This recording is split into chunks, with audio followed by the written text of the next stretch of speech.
Ονομάζομαι Γιώργος Μάνθος από το Φροντιστήριο Νέο Ξυλοκάστρου και θα σας παρουσιάσουμε τα θέματα των Πανελληνίων στα μαθηματικά κατεύθυνσης.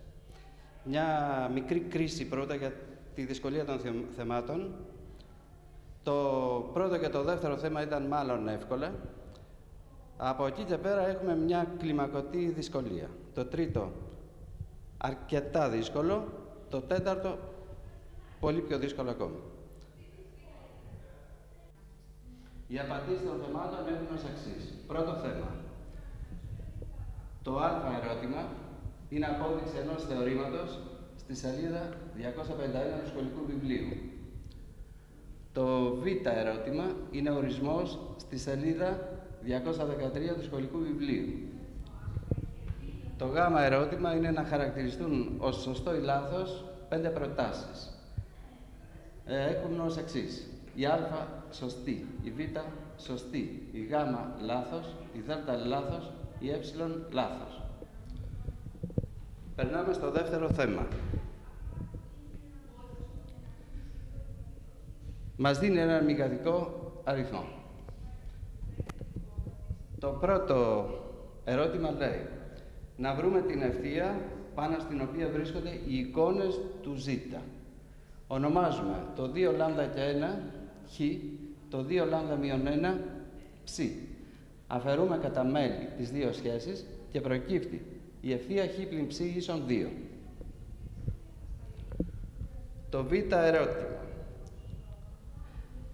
λέει ποιος από τους παραπάνω μηγαδικούς απέχει από το όμικρον το ελάχιστο δυνατό μέτρο, την ελάχιστη δυνατή απόσταση. Βρίσκουμε τον συντελεστή διεύθυνσης της ευθείας χ πλην ψ ίσον 2. Οπότε αυτομάτως ξέρουμε και το συντελεστή διεύθυνσης της ευθείας που διέρχεται από το όμικρον και είναι κάθετη στην χ πλην ψ ίσον 2. Διαπιστώνουμε ότι πρόκειται για την ευθεία ψ ίσον μείον χ. Συναληθεύουμε τις δύο ευθείες και προκύπτει η λύση χ ίσον 1 και ψ ίσον 1. Άρα ο ζητούμενος μηγαδικός είναι ο z0 ίσον 1 μείον α. Το β ερώτημα. Στο β ερώτημα ζητά τον μηγαδικό ω ώστε να ισχύει η σχέση μέτρο ω τετράγωνο και συζυγές ω μείον 12 ίσον z0. Θέτουμε τον ω χ συν ψ i με χ ψ να ανήκει στο r. Αντικαθιστώντας τη σχέση που δόθηκε, προκύπτει από ισότητα μηγαδικών ένα σύστημα. Λύνοντας το σύστημα, προκύπτουν δύο λύσεις. Η χ ίσον 3 ψ ίσον 1 και η χ ίσον πλην 4 ψ ίσον 1. Άρα οι δύο μηγαδικοί που ζητά είναι ο ω1 3 συν i και ο ω2 μείον 4 συν i. Περνάμε στο τρίτο θέμα. Δίνεται η συνάρτηση f του χ ίσον α στη χ μείον ln χ και 1 με το χ μεγαλύτερο του μείον 1, το α μεγαλύτερο του μηδενός και το α διάφορο του 1. Το α ερώτημα ζητά να δείξουμε ότι το α ισούται με το ι. Παίρνουμε τη σχέση f του χ μεγαλύτερο ίσο του 1. Το 1 γράφεται f του μηδενός. Διαπιστώνουμε ότι το f του μηδενός είναι ελάχιστο. Οπότε από το θεώρημα Φερμάτ έχουμε την ευτόνωση του μηδενός ίσο με 0. Παραγωγίζοντας την f, παίρνουμε f τόνος χ ίσον α στη χ ln α μείον 1 προς χ και 1. Επειδή το f τόνος του μηδενός είναι 0, αντικαθιστούμε και μετά από πράξεις καταλήγουμε στο α ίσον ι. Περνάμε στο β ερώτημα. Για α ίσον ι, η συνάρτηση παίρνει τη μορφή ή στη χ μείον ln του χ και 1 με χ μεγαλύτερο του μείον 1. Το πρώτο ερώτημα, να δείξουμε ότι η f είναι κυρτή. Βρίσκουμε την παράγωγό της, βρίσκουμε και τη δεύτερη παράγωγο, που είναι ή στη χ συν 1 προς χ και 1 και όλο στο τετράγωνο, που είναι μεγαλύτερο του μηδενός. Άρα η f είναι κυρτή. Το β ερώτημα. Να μελετήσουμε την μονοτονία της f. Επειδή η ευδίστονο είναι θετική, η ευτόνος είναι άφουσα. Και βγάζουμε από εδώ ένα συμπέρασμα ότι η ευτόνος έχει το πολύ μία ρίζα. Όμως το ευτόνος του μηδενός είναι 0.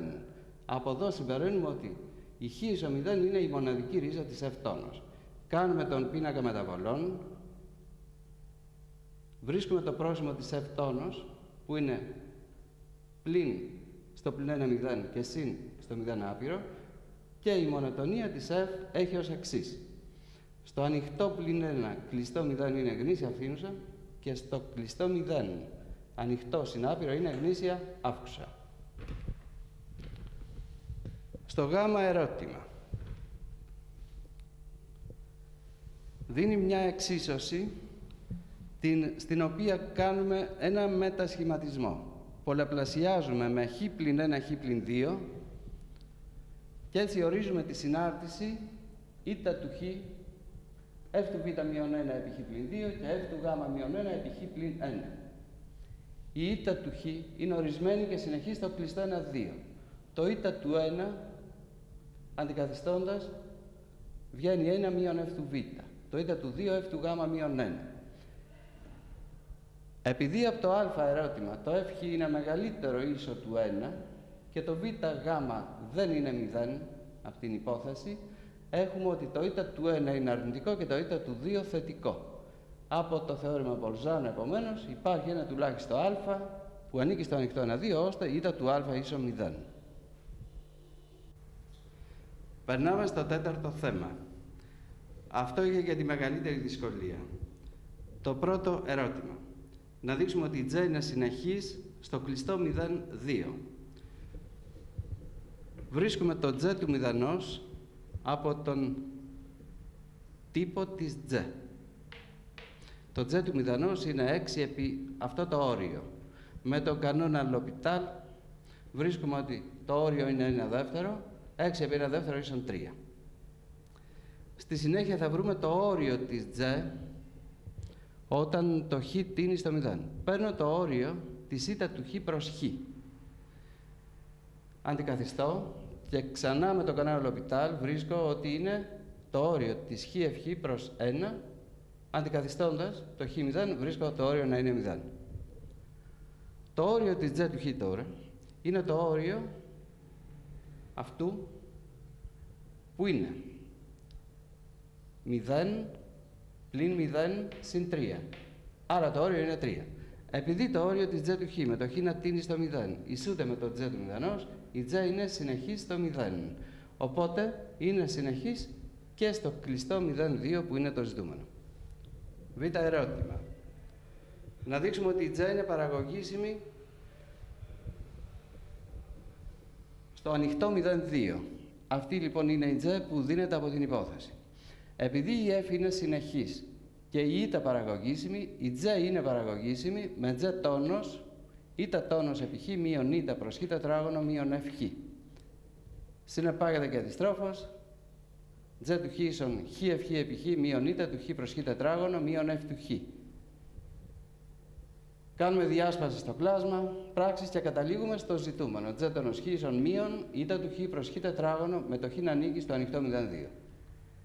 Στο γάμα ερώτημα. Να δείξουμε ότι υπάρχει ένα τουλάχιστο α, ώστε το η του α να κάνει 0. Η J είναι συνεχή στο κλειστό 0,2. Η J είναι παραγωγήσιμη στο ανοιχτό 0,2. Το J του μηδενός είναι 3. Το J του 2 είναι η του 2 δεύτερα μείον 0 ως 2 7 τετέ συν 3. Αντικαθιστούμε το η του 2. Κάνουμε ομώνυμα τα κλάσματα και διαπιστώνουμε ότι ο αριθμητής από την αρχική υπόθεση είναι 0. Οπότε το z του 2 βγαίνει 3. Άρα ισχύει το θεώρημα Ρορ, οπότε υπάρχει ένα τουλάχιστον α ώστε το z τόνος του α να είναι 0. Ισοδύναμο ή του α ίσον 0. Περνάμε και στο δέλτα ερώτημα. Να δείξουμε ότι υπάρχει ξ ώστε να ισχύει αυτή η σχέση. Το ξ ανήκει στο 0α. Διαπιστώνουμε ότι ισχύει το θεώρημα μέσης τιμής για την J στο κλειστό 0α. Άρα υπάρχει ένα τουλάχιστον ξ στο ανοιχτό 0α ώστε Τζ τόνος του ξ να ισούται με τζ α πλην τζ 0 προς α πλην 0. Αντικαθιστούμε τη τζ τόνος ξ. Αντικαθιστούμε το τζ α και το τζ του μηδενός. Βγαίνει αυτή η σχέση. Κάνουμε απαλυφή παρανομαστών και προκύπτει το ζητούμενο. Τη λύση των θεμάτων την έκανε η ομάδα μαθηματικών του Νέου Ξυλοκάστρου. Ευχόμαστε καλή επιτυχία σε όλους τους μαθητές και καλά αποτελέσματα.